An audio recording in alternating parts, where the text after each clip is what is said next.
अस्सलाम वालेकुम, मुनिमा किचन में खुशामदीद। उम्मीद करती हूँ आप लोग खैरियत से होंगे। आज मैं बनाने जा रही हूँ पुरानी दिल्ली का मशहूर पुलाव। आप एक बार ये पुलाव बनाकर खाएंगे, इसके फैन हो जाएंगे। ये पुरानी दिल्ली का पुलाव बहुत ही पसंद किया जाता है। बनाने में तो बहुत ही आसान, बहुत ही इजी तरीके से बनकर तैयार होता है। वीडियो को स्किप ना करें, एंड तक ज़रूर देखें ताकि मेरी ये रेसिपी आप लोगों को अच्छे से समझ आ सके।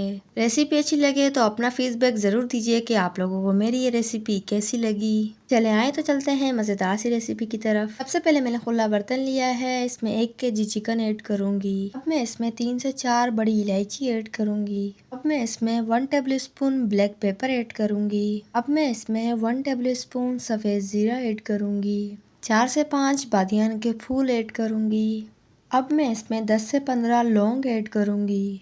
अब मैं इसमें 3 से 4 टुकड़े दालचीनी के ऐड करूंगी। अब मैं इसमें 1 टेबल स्पून कुटा हुआ धनिया ऐड करूंगी। कुटे हुए धनिया से हमारे पुलाव में बहुत ही अच्छी खुशबू आएगी। अब मैं इसमें 1 टेबल स्पून नमक ऐड करूंगी। अब मैं इसमें 4 से 5 साबुत हरी मिर्ची ऐड करूंगी।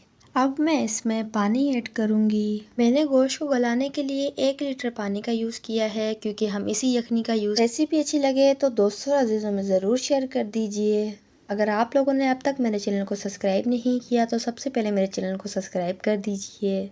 अब मैं 10 से 15 मिनट के लिए हाई फ्लेम पे ढक्कन लगाऊंगी ताकि हमारा गोश्त अच्छे से गल जाए। 15 मिनट बाद ढक्कन हटाकर देखेंगे कि हमारा गोश्त गला है कि नहीं। ये पुरानी दिल्ली का पुलाव बहुत ही ज़्यादा पसंद किया जाता है। आप भी इस मज़ेदार सी रेसिपी को एक बार घर पर बना के ज़रूर ट्राई करें। हमारा गोश्त अच्छे से गल चुका है। अब हम गोश्त को यखनी से अलग कर लेंगे। अब मैं चिकन को प्लेट में फैला लूंगी। इस पुलाव की ऐसी खुशबू होगी कि पूरा मोहल्ला महक जाएगा। इंशाल्लाह ये रेसिपी आप लोगों को बहुत ज़्यादा पसंद आएगी। बावर्ची हो या भटियारा, इस रेसिपी के आगे सब रेसिपियाँ फेल है। रेसिपी अच्छी लगे तो मेरे चैनल को ज़्यादा से ज़्यादा लाइक कर दीजिए, सब्सक्राइब कर दीजिए, बेल आइकन के बटन को प्रेस कर दीजिए ताकि मेरी नई आने वाली वीडियो आपको सबसे पहले मिल सके। कमेंट्स बॉक्स में आके ज़रूर बताइएगा कि आप लोगों को मेरी ये रेसिपी कैसी लगी। मैंने गोश्त को यखनी से अलहदा कर लिया है। अब मैं यखनी को छान लूँगी ताकि यखनी में जो गरम मसाले हैं वो अलहदा हो जाए, क्योंकि इसी यखनी से हमारे पुलाव में बहुत ही अच्छा टेस्ट आएगा।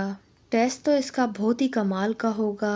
इंशाल्लाह आप लोगों को मेरी ये रेसिपी ज़रूर पसंद आएगी। आप देखें मैंने यखनी को अच्छे से छान लिया है। हम इस यखनी का एंड में यूज़ करेंगे। अब सबसे पहले मैंने खुला बर्तन लिया है, इसमें 1 कप ऑयल ऐड करूँगी। मीडियम फ्लेम पे घी को अच्छे से गर्म कर लेंगे।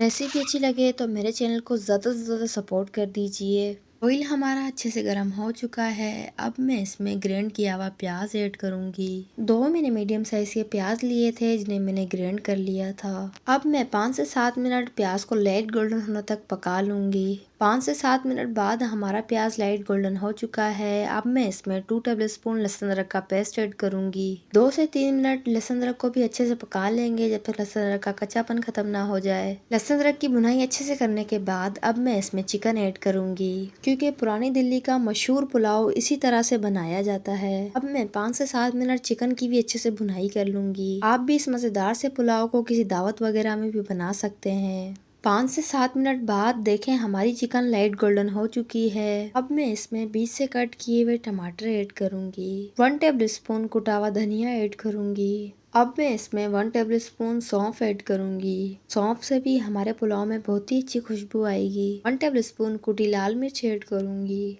10 से 12 दरदरी कुटी हरी मिर्ची ऐड करूंगी। तमाम मसाले मैंने इसमें ऐड कर दिए हैं। अब मैं इसमें पुरानी दिल्ली के कुछ सीक्रेट मसाले ऐड करूंगी। 1 टेबल स्पून जीरा है, 3 से 4 टुकड़े दालचीनी के हैं, 4 से 5 हरी इलायची है, 2 तेजपात के पत्ते हैं, क्योंकि इसी से ही हमारे पुलाव में बहुत ही अच्छी खुशबू आएगी। टेस्ट भी बहुत ही मजे का होगा। अब मैं 5 से 7 मिनट इन तमाम मसालों की भुनाई अच्छे से कर लूंगी, क्योंकि मसालों की भुनाई करना बहुत ज्यादा जरूरी होता है। जब तक हम मसाले अच्छे से नहीं भुनेंगे तो हमारे किसी भी सालन में या सब्जी में टेस्ट अच्छा नहीं आएगा। इसीलिए हम कोई भी सालन बना लें, कोई भी सब्जी बना लें, उनकी भुनाई करना बहुत ज़्यादा ज़रूरी होता है। 5 से 7 मिनट इन तमाम मसालों की भुनाई अच्छे से करने के बाद अब मैं इसमें 100 ग्राम दही ऐड करूंगी। अब मैं दही की 5 से 7 मिनट मीडियम फ्लेम पे अच्छे से भुनाई करूंगी। आप देख सकते हैं हमारे मसालों का कलर कितना यूनिक सा आया है, दिखने में कितने ज़्यादा अच्छे लग रहे हैं। तमाम मसालों की बुनाई अच्छे से करने के बाद अब मैं इसमें 1 टेबलस्पून नमक ऐड करूंगी। नमक आप अपने टेस्ट के अकॉर्डिंग कम या ज़्यादा कर सकते हैं। अब मैं 2 से 3 मिनट तक नमक को भी अच्छे से मिक्स कर लूंगी ताकि नमक हमारी चिकन के साथ अच्छे से मिक्स हो जाए। हमारे तमाम मसालों की बुनाई अच्छे से हो चुकी है। हमारे मज़ेदार दिल्ली के पुलाव का मसाला तैयार है। दिखने में कितना ज़्यादा अच्छा लग रहा है, इसका लुक देख सकते हैं। आप भी इस मज़ेदार सी रेसिपी को एक बार घर पर बना के ज़रूर ट्राई करें। अब जो हमने यखनी छान के रखी थी वो इसमें ऐड करेंगे। ये यखनी से हमारे पुलाव में बहुत ही अच्छा टेस्ट आएगा। देखिए हमारी यखनी में बॉईल आना शुरू हो गया है। अब मैं इसमें राइस ऐड करूंगी। 1 kg मैंने सेला राइस लिए थे, जिन्हें मैंने अच्छे से वॉश करके 2 घंटे के लिए भिगो दिया था। अब देखें हमने मजेदार दिल्ली का पुलाव आज घर पर बनाकर तैयार किया है। अब आप बाहर जैसा मजेदार खुशबूदार पुलाव घर पर भी बनाकर तैयार कर सकते हैं। राइस ऐड करने के बाद अब मैं इसमें थोड़े से खुशबू के लिए पुदीने के पत्ते ऐड करूंगी। इस टाइम पे पुदीने के पत्ते ऐड करने से हमारे पुलाव में बहुत ही अच्छी खुशबू आएगी, टेस्ट में बहुत मजे का होगा। अब मैं चम्मच की मदद से अच्छे से मिक्स कर लूंगी। कमेंट्स बॉक्स में आके ज़रूर बताइएगा कि आप लोगों को मेरी ये रेसिपी कैसी लगी। रेसिपी अच्छी लगे तो फ्रेंड और फैमिली में ज़रूर शेयर कर दीजिए। अब मैं लो फ्लेम पे 15 से 20 मिनट का दम दूंगी। 15 से 20 मिनट बाद ढक्कन हटाकर देखेंगे। आप देखें मज़ेदार दिल्ली का पुलाव बनकर तैयार है। आप देख सकते हैं हमारे राइस कितने खिले खिले बनकर तैयार हुए हैं। आप भी इसी तरह से मज़ेदार पुलाव घर पर बना सकते हैं। आप देख सकते हैं हमारे पुलाव का फाइनल लुक कितना ज़्यादा अच्छा आया है, दिखने में कितने ज़्यादा अच्छे लग रहे हैं। मैं आपको पुलाव सर्व करके दिखाती हूँ। देखिए हमारे राइस कितने खिले खिले बनकर तैयार हुए हैं। आप भी इस दिल्ली के मशहूर पुलाव को किसी दावत वगैरह में भी बना सकते हैं। इंशाल्लाह आप लोगों को मेरी रेसिपी ज़रूर पसंद आएगी। कमेंट्स बॉक्स में आके ज़रूर बताइएगा कि ये दिल्ली का पुलाव किस किस को पसंद आया है। आप देख सकते हैं माशाल्लाह से हमारा पुलाव कितना मज़ेदार बनकर तैयार हुआ है। मिलते हैं नेक्स्ट वीडियो में किसी नई मज़ेदार सी रेसिपी के साथ। अपना बहुत बहुत ख्याल रखें, दुआओं में याद रखें। तब तक के लिए अल्लाह हाफिज़।